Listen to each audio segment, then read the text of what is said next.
सोचिए, आप गहरी नींद में हो और जब आंख खुलती है तो खुद को एक ठंडी, अंधेरी स्टील की दराज के अंदर बंद पाते हैं, जहां कोई दरवाजा नहीं, कोई रोशनी नहीं और बाहर की दुनिया को लग रहा है कि आप मर चुके हैं। ये कोई हॉरर फिल्म का सीन नहीं, बल्कि एक सच्ची और चौंकाने वाली घटना है जिसने पूरी दुनिया को हैरत में डाल दिया। साल था 2018। जगह थी दक्षिण अफ्रीका का एक छोटा सा शहर और नायिका थी लगभग 30 साल की एक युवती जेनिले सिथेबे, जो एक आम दिन की तरह अपने परिवार के साथ एक पारिवारिक समारोह से लौट रही थीं। रास्ते में अचानक उनकी कार का बहुत ही गंभीर एक्सीडेंट हुआ।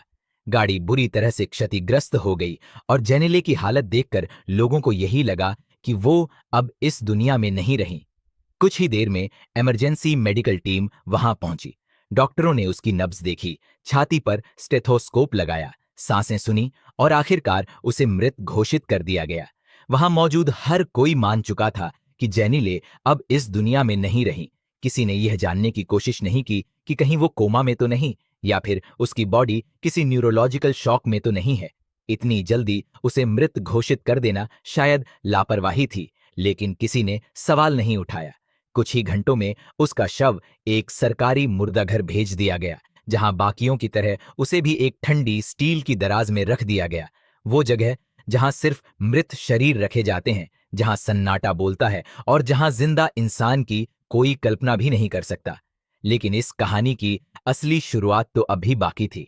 करीब 6 घंटे बाद जब एक कर्मचारी रूटीन चेक करने आया तो उसे जेनिले के शरीर में कुछ अजीब सा कंपन महसूस हुआ। पहले तो उसे लगा कि ये उसका वहम है, लेकिन जैसे ही उसने गौर से देखा, जेनिले की उंगलियां हिल रही थीं, उसकी पलकें कांप रही थीं और सबसे चौंकाने वाली बात, वो सांस ले रही थी। घबराया हुआ कर्मचारी चीखते हुए बाहर भागा और तुरंत डॉक्टरों को बुलाया गया। जांच के बाद सामने आया कि जेनिले मरी नहीं थी, बल्कि एक बेहद दुर्लभ स्थिति, जिसे टेम्पररी कोमा या सस्पेंडेड एनिमेशन कहा जाता है, उसमें चली गई थी।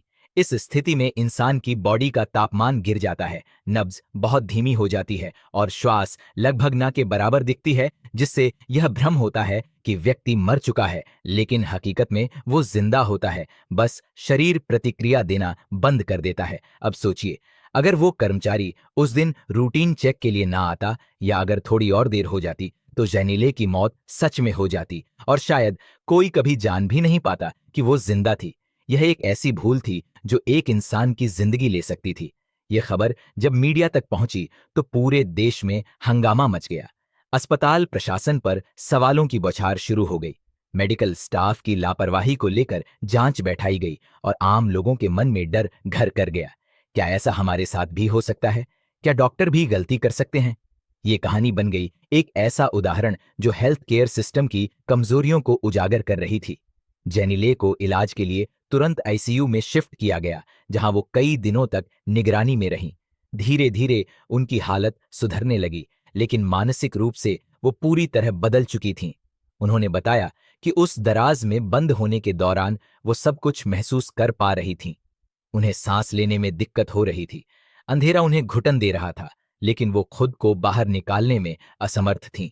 उन्होंने ये भी बताया कि वो घबराई नहीं, बल्कि खुद को शांत रखने की कोशिश करती रहीं, क्योंकि वो जानती थीं अगर वो घबरा गईं तो उनकी मौत पक्की है।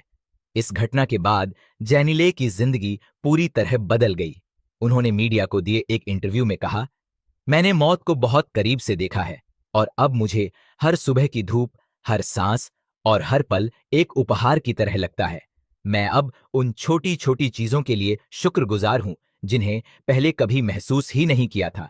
उनकी कहानी देश भर में प्रेरणा बन गई। कई लोगों ने अपने अनुभव शेयर किए कि कैसे मेडिकल लापरवाही ने उनकी जिंदगी बदली। कुछ ने इसे चमत्कार कहा, कुछ ने इसे सिस्टम की असफलता, लेकिन एक बात हर किसी ने मानी, जेनिले की कहानी डरावनी जरूर थी, लेकिन सच्ची थी। ये घटना हमें याद दिलाती है कि जिंदगी कितनी नाजुक और अनिश्चित है।